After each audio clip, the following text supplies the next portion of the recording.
The Jesse Blake Sports Report with Jesse Blake. Day one of NHL Free Agent Frenzy 2024 has officially come to a close, and if you haven't watched it already or listened to it already, go listen to my best top 5 signings of day one. That one is out, and this is the worst signings, my personal opinion, of day one of NHL Free Agency Frenzy. I want to start with a contract that it screams why to me.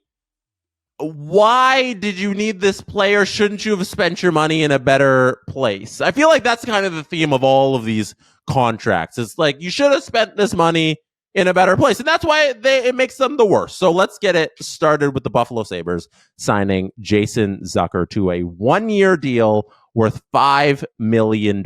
And it's 1 year, so it's not that bad, and that's why it's number 5 on the list as we count down to 1, because you can always trade it at the deadline if you're not going well. Somebody will take Jason Zucker on a flyer for an expiring deal. It's fine. The question is, are you not supposed to be contending? Do you not have a ton of cap space, a very young roster, and the ability to buy players to surround your young core so that they contend? Jason Zucker doesn't feel like on paper that missing piece. I'm looking at Kevyn Adams and I'm saying, Jason Zucker, a bottom 6 forward, a guy who's going to play on your 4th line, probably for a lot of the season, maybe the 3rd line, probably the 3rd line, I should say, for $5 million though. Is that $5 million better not reallocated to somebody who can help this core like long term, like next season and going forward? Instead of spending $5 million on Jason Zucker, why not go get a more talented forward? You can spend more money, you have a lot of cap space, or just even $5 million to somebody who's gonna play higher in the lineup than Jason Zucker. It's curious to me why Buffalo isn't more urgent. That's my question. Why aren't you trying to win? You're in one of the toughest divisions in hockey. You're not going to be good on accident. You got to be good on purpose.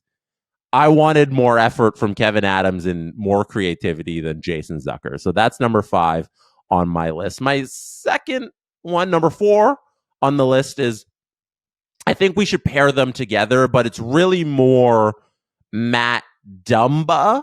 It's the Dallas Stars signing Matt Dumba to a 2-year deal worth $3.75 million on the cap for each of those years, and we'll pair it together with the Ilya Lyubushkin deal at $3.25 million on the cap for 2 years. I already mentioned 2 years as well. It seems like an unnecessary move to get both of these players. I think everybody saw Matt Dumba's run in Tampa at the end of the season and into the playoffs. Matt Dumba is not Matt Dumba of old. That's long gone. He's had opportunities to regain that form, and that's just not there. And Ilya Lyubushkin is what he is at this point. We've seen him plenty in Toronto here. We saw him in Buffalo. Ilya Lyubushkin's going to give you bottom pairing minutes. He's going to be solid. He's a right-handed shot, sure, but Matt Dumba is kind of the same. He's going to give you great bottom pairing minutes. It's all right. It's good. But why exactly did the Dallas Stars need both of these players? I feel like they have a lot of strong defense in Miro Heiskanen and Esa Lindell and Thomas Harley. And then they have young defense coming up like Lion Bichelle, who's probably, I don't know if he's going to play next season for the Stars or if he's still another year away. He's only 20.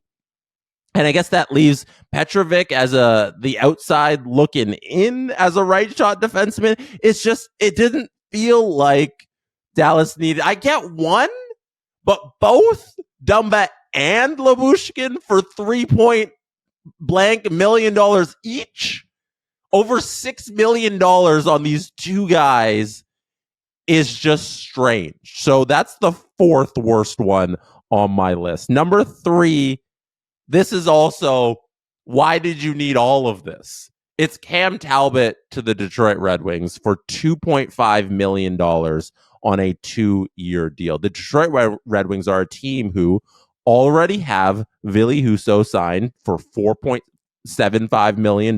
They already have Alex Lyon on $900,000, and they just signed today, along with Cam Talbot, Jack Campbell for $775,000. And Campbell's going to be I just made a Campbell video. He's going to be the Grand Rapids starter, but you have 2 NHL ready goalies. Why do you need 4?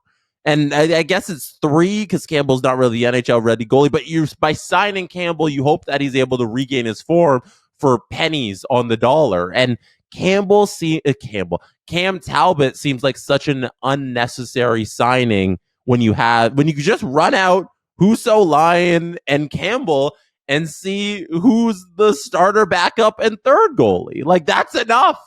What's the point of also having Campbell, Stevie Y? That one didn't make sense to me, especially for 2 years as well, doing that deal for a 36-year-old goalie, signing him for 2 years for over $2 million, 2.5 to be exact. I don't know what Yzerman and Detroit's doing there by just collecting all the goalies. Last year, they went and they collected Lyon, Husso, and Reimer. And this year, they expanded on that plan by getting 4 goalies. So I think they're just getting protection for their goaltending, but it doesn't make a lot of sense to me to do Cam Talbot along with Campbell for 2.5. My next number 2 on the list encompasses everything that went into the signing, because I'm not a fan of how everything went down with Steven Stamkos, because he seems very hurt, and I get the business. Like, that's sports. Feelings aside, we're trying to win. We can't regard people's feelings when we're trying to win. And Julien Brisebois didn't feel like signing Steven Stamkos to whatever deal Steven Stamkos wanted was not sufficient in trying to win championships. So we went and got Jake Guentzel. And I have it at number 2 on my list because I feel like it's a lateral move for a team that's been trending downwards since their Stanley Cups. And I feel like that's really dangerous to say because they're Tampa and Julien Brisebois should always be trusted. But the Jake Guentzel deal, to me, also feels like the Ryan McDonagh deal and the Sergachev deal and the Stamkos deal. It feels like, and the Tanner Jeannot deal. It feels like it's all in one, because they're all related, because we work in a salary cap league where you only have a finite amount of money. So making all of those moves and then adding Jake Guentzel, they're all in one of the same. And for Brisebois, he's trying to keep the Stanley Cup window open and continuing forever. And he feels like having McDonagh over Sergachev is the right move. Having McDonagh and JJ Moser over Sergachev is the right move. Having Guentzel over Stamkos is the right move. I don't agree with that thinking, in that I think things are trending laterally for Tampa. I don't know if anything they've done in the last week or so has made them better. I feel like they are where they are in a similar situation to last year, and that Jake Guentzel and Ryan McDonagh does not get you over the hill against a team like Florida. Like, I don't put that roster that they have now against the Florida team and say, yeah, now they have a better chance to get out of that first round matchup. I look at it and I say, no, Florida should still be the favorite in that game. So I'm just not a fan of what they've done in the last few days of selling assets like the 3rd round pick to negotiate with Guentzel and then moving out all that they moved out. And I get recouping some assets in the Tanner Jeannot deal was good after you sold so much for him, but I don't think they got significantly better. They feel like a very similar team to last year, and Guentzel doesn't feel like an answer to make this team a championship contender again. It feels Stamkos put up 40 goals. Stamkos was very good. If Jake Guentzel puts up 40 goals, all you've done is equaled what you were last year. I don't know how the Jake Guentzel deal makes them better right now and for the future. That's why it's number 2 on my list of worst deals in the league. And number 1, I think the belle of the ball of worst deals of day one of free agency is Joel Edmondson to the Los Angeles Kings for $3.8 million. And it's because lately, as with Julian Breezewa, I have not been a fan of Rob Blake's moves in free agency and on the trade front. And I don't think Joel Edmondson, like how I just explained, the playoffs is the complete cleanser. You find out who you really are. That you either are who you think we are or you're not, and you're a fraud, and that's who you are. The LA Kings were trending upwards for years, and they finally, after years of being down, after the championships and lots of contending years, they were in a little bit of slump, and they built back up, and they had a bunch of young players, and they look good. They go to the playoffs a couple years in a row, and they keep losing in the first round. You got to keep that momentum and take another step forward. And this offseason, this season as a whole, felt like a step back for the LA Kings. It felt like they're moving backwards in their rebuild work back to contention, into like a Stanley Cup contender instead of just a playoff contender. And signing Joel Edmondson is such a nothing move for a team that needs some sort of shakeup. It's such a nothing move for a team, and it doesn't make them better in any way. I don't understand how you look at signing Edmondson and Warren Fogle and Phoenix Copley and Trevor Lewis, and you say, you know what? That's going to help us get past Edmonton. Like, no, it doesn't. It doesn't. And getting Tanner Jeannot in the trade as well. I should also mention Tanner Jeannot that they brought over as well. But this is about Joel Edmondson, because $3 million, $3.8 million, $8.5 million over the course of 4 years is an overpay for Joel Edmondson.